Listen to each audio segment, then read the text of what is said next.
Assalamu alaikum and hello everyone. Karibuni tena Tajiri's Kitchen, na leo nimewaandalia mapishi ya chickenchooza. Na hivi ndivyo chickenchooza yetu atakavyofanana. Kama we ni mgeni katika channel yangu hii, usisahau kusubscribe, like, comment na pia kushare kwa wapendao. Na baada ya kusubscribe, bonyeza hiyo kengele ili usipitwe na video zangu zinazokuja kila wiki. Pia usisahau kunifollow katika social media zangu, Facebook, Instagram, TikTok, kote natumia Tajiri's Kitchen.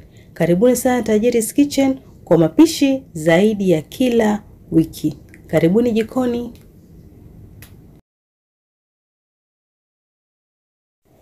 Mahitaji yetu, tutatumia kuku vipande viwili. Hapa mimi nimetumia sehemu ya mguu pamoja na paja. Utasafisha kuku wako alafu utamkatakata hizi mistari kama hivi.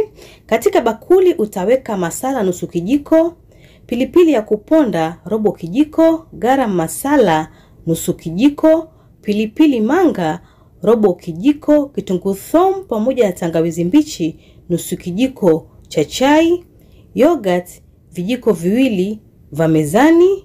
Utaweka food color kidogo tu, na pia utaweka chumvi na utakamulia limau.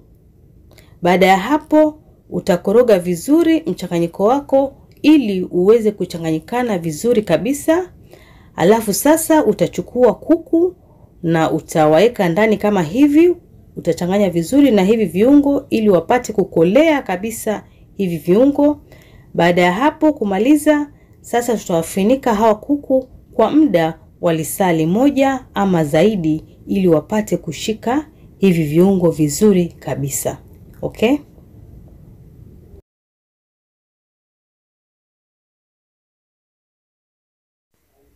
Katika frying pan yako kama hivi utaweka mafuta ya kupikia takriban vijiko viwili. Utayatandaza kama hivi na utayawacha yashike moto vizuri kabisa. Baada ya hapo sasa tunaweka kuku wetu kama hivi. Alafu sasa utamfinika huyu kuku kwa muda wa dakika 3, na hapa ujue moto ni moto wa juu. Utamfinika kwa muda wa dakika 3. Baada ya dakika 3 unakuja unafungua. Alafu unamgeuza upande wa pili, na hapa sasa tunapunguza moto uwe wa chini. Moto sasa baada ya kumgeuza unapunguza moto, unakuwa moto wa chini, alafu unafinika tena kwa muda wa dakika 10. Baada ya dakika 10 unakuja unafungua, unampinduza tena upande wa mwingine wa pili kwa muda wa dakika zingine 10. Kwa hivyo kwa jumla huyu kuku wetu atachukua kama dakika 24 hivi kuwa tayari. Na kama mnapoona hapa hivi kuku wetu sasa yupo tayari, ameiva pande zote mbili vizuri kabisa. Alafu hapa baada ya kuiva sasa unaweza chukua hii rojo hii ukapaka kwa juu kama hivi, na baada ya hapo kuku wetu itakuwa yupo tayari kwenda kuandaliwa.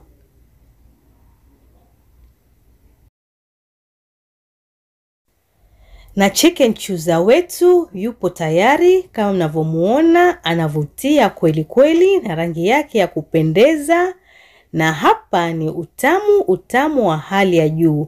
Natumai mkijaribu hii resipi yangu mtampenda sana huyu chickenchooza. Na mpaka hapa ndio mwisho wa video yangu kwa siku ya leo. Natumai mumeipenda na pia mtajaribu. Kama wewe ni mgeni katika channel yangu hii, usisahau kusubscribe, like, comment na pia kushare kwa wapendao. Na baada ya kusubscribe, bonyeza hiyo kengele ili usipitwe na video zangu zinazokuja kila wiki. Pia usisahau kunifollow katika social media zangu, Facebook, Instagram, TikTok, kote natumia Tajiri's Kitchen. Karibuni sana Tajiri's Kitchen kwa mapishi zaidi. Bye.